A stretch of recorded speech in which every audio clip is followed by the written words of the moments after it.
morning, good morning, good morning, friends. Happy Friday. What a great day it is to be a Flash. No, but for real, happy Friday, guys, because I know it's been a long week for you guys. So I figured what better way to end the week than to just come in, do a video lesson, and do some stations where you can get some movement. So today you're going to just watch this video of me teaching D-Day, and then you can either work with a partner or you can work on your own, but you do need to complete the D-Day stations activity before you leave today. If you don't complete it, it will be homework, all right? So let's go ahead and get started on D-Day. Guys, buckle in. It's going to be a bumpy ride. All right, D-Day.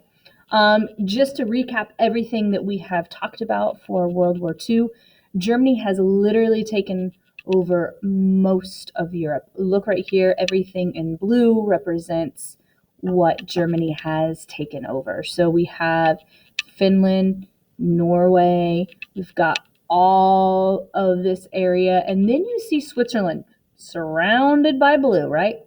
Sweden surrounded by blue. That just means that they remained neutral, or they never really got taken over by Hitler. Japan has began invading into China and other Pacific islands. Allied powers include the United States, Britain, and now the Soviet Union. So the Soviet Union has joined the Allied powers once again. And Axis powers include Germany, Italy, and Japan. So those are the Axis powers. You have the Allied powers and the Axis powers. Just like we had in World War II or One, we had the Allied powers and the Central powers. Here in World War II, we have Allied and Axis. Axis includes Germany, Italy, Japan. So Hitler wants to protect his coastline. So what does he do? He builds a wall on the beach and along the coast. It is 1,670 miles long, and he builds this in just 6 months. It includes tunnels, 100-foot walls, mines, barbed wire, tanks, hideouts, you name it, he's got it. And he does this just to protect his land, right? He wants to fortify his space. He wants to make sure that nobody can invade, nobody can attack him, and he's basically creating a barrier to protect himself from invasion. If you look right here along the coast you've got Norway up here, and then all along this coast. So what are we going to do about it? Here we have some images from the Atlantic Wall, some turrets, some cannon guns. It is like this right here. This is a C-39 turret. This is a massive gun. This right here, massive. I would want to go against that gun. It would destroy tanks, planes, you name it, it's coming down. These are the shells that they're using, some sleeping quarters. So this area is very heavily defended, right? Some more images from the Atlantic Wall. If you look down here, this is images from the beaches. This just, prevents ships from coming to shore. So if you look along, even in the water, you have some of these anti-ship structures.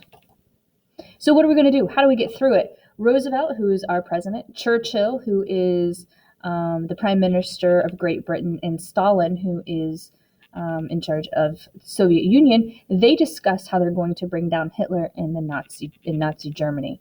So Stalin wants to continue attacking Germany from the east, and the United States and Britain and France also kind of come up with a plan of what they're going to do. So the U.S. and Britain creates Operation Overlord. This is a massive land assault that is intended to break through the wall and gain some land back. So here is Operation Overlord. This is top secret, right? Nobody is going to leak this information. There's going to be 13,000 paratroopers that are going to land behind enemy lines in the middle of the night. So the idea is to kind of come from the behind, come from the front, and sandwich in between, right? There's 5,000 ships that are launching from England and land in Normandy, France. 156,000 troops are supposed to land, and they are going to overtake the walls and create a spot for more Allied troops to land. So the purpose of this is to create a space where they can start invading German lands, right? They want to invade Nazi Germany.